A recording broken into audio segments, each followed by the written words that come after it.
Bab 28. Kami mengantar Tuan dan Nyonya El dengan hormat. Suara tamparan di wajah Yuli dan Harry terdengar seperti rintik hujan. Mereka berdua segera mulai meratap. Aku salah. Aku salah. Bajingan kecil itu ada di sana. Kenapa kalian memukul kami? Hentikan. Om Bayu. Cepat hentikan mereka. Pipi Yuli dan Harry tampak merah dan bengkak. Rambut mereka berantakan dan darah mengalir dari sudut bibir mereka. Mereka tampak sangat menyedihkan. Namun, itu belum seberapa. Pakaian di tubuh mereka tercabik-cabik. Dalam sekejap mata, pakaian mereka compang camping dan mereka tampak tidak berbeda dari dua pengemis. Bingung, bukan hanya Yuli dan Harry yang tercengang oleh keadaan ini. Bahkan Liana dan Tetua Aji benar-benar tercengang. Apa yang terjadi? Bukankah tadi Harry masih mengobrol dengan gembira dengan Bayu? Bukankah mereka berada di pihak yang sama? Kenapa Bayu melakukan tindakan kejam seperti itu pada Harry dalam sekejap mata? Sulit bagi mereka mempercayai apa yang mereka lihat.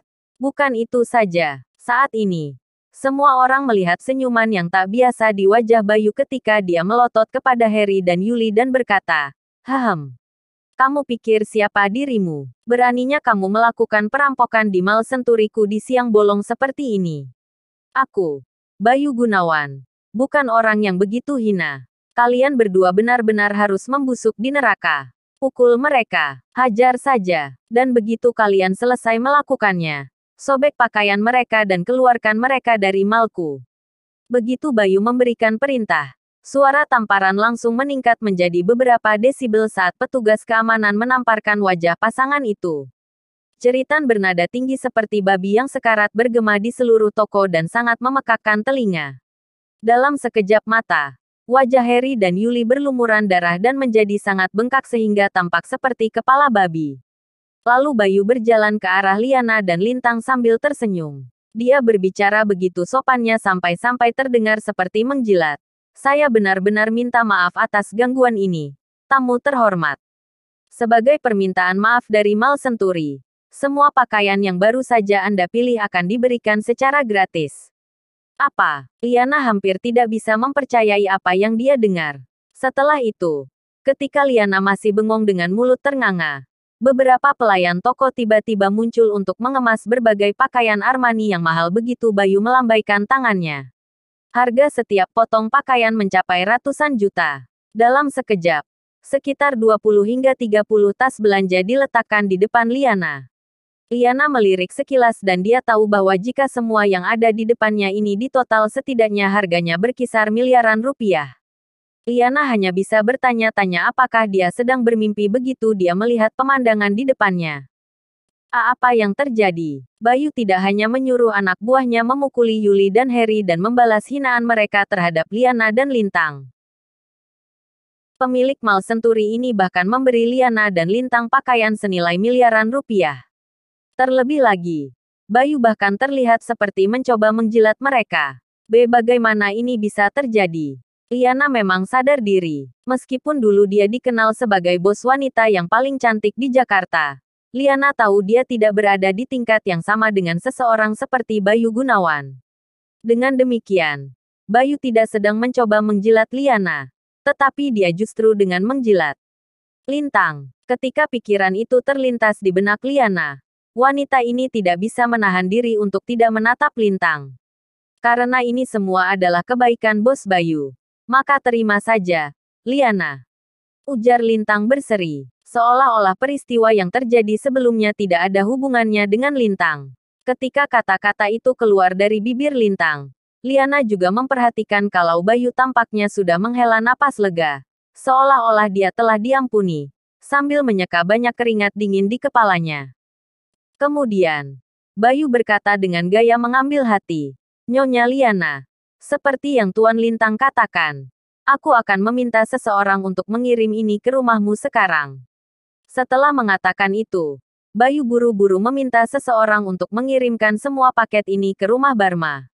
Ada lebih banyak lagi. Tetua Aji, yang sedari tadi berdiri di samping, ikut berjalan juga, sambil menggosok tangannya. Dia bertanya kepada Lintang dengan senyuman gugup, "Tuan, aku dengar kalau perusahaanmu juga menjalankan bisnis pakaian, kan?" Ketika Tetua Aji melihat Lintang, matanya dipenuhi dengan kekaguman. Entah bagaimana, sepertinya pria tua ini telah menebak jati diri Lintang. Betul sekali, Lintang mengangguk. Ketika Lintang melirik Tetua Aji, sesuatu melintas di matanya. Itu luar biasa. Wajah Tetua Aji menjadi cerah dan buru-buru dia menambahkan. Aku ini punya cukup bakat dalam hal mode. Kalau Tuan tidak keberatan dengan orang seperti aku ini, aku pribadi akan mendesain pakaian untuk perusahaan Tuan mulai hari ini. Aku akan melakukannya tanpa meminta 1 sen pun. Apa? Segera setelah kalimat ini dikatakan, otak Liana bahkan semakin korslet. Seandainya hal semacam ini nyata.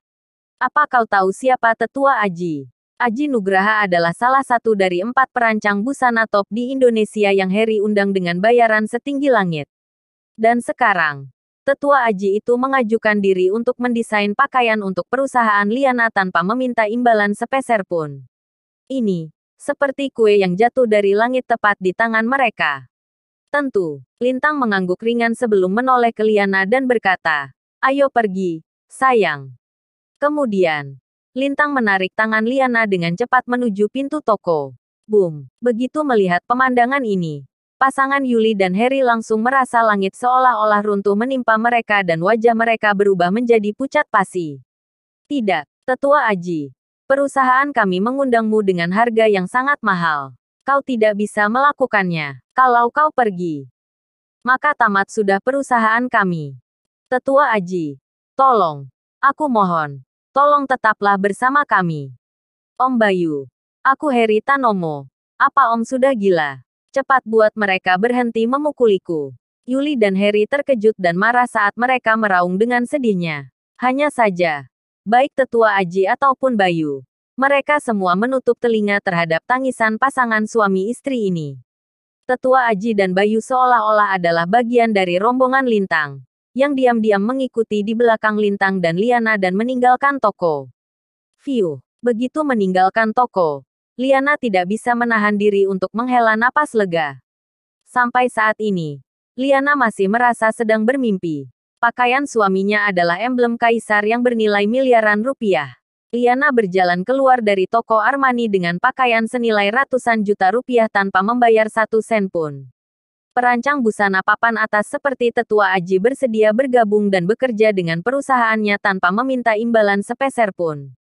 Meskipun semua hal terdengar tidak masuk akal, Liana tidak punya pilihan lain selain percaya bahwa itu benar-benar terjadi. Apa ini semua karena Lintang? Liana tidak bodoh. Tatapan Liana tanpa sadar jatuh pada Lintang, yang berjalan di sampingnya, dan ekspresi di wajah cantiknya menjadi semakin bertentangan. Liana mulai menemukan kalau suaminya adalah sebuah misteri. Semakin Liana berhubungan dengan urusan Lintang, lelaki ini menjadi semakin misterius.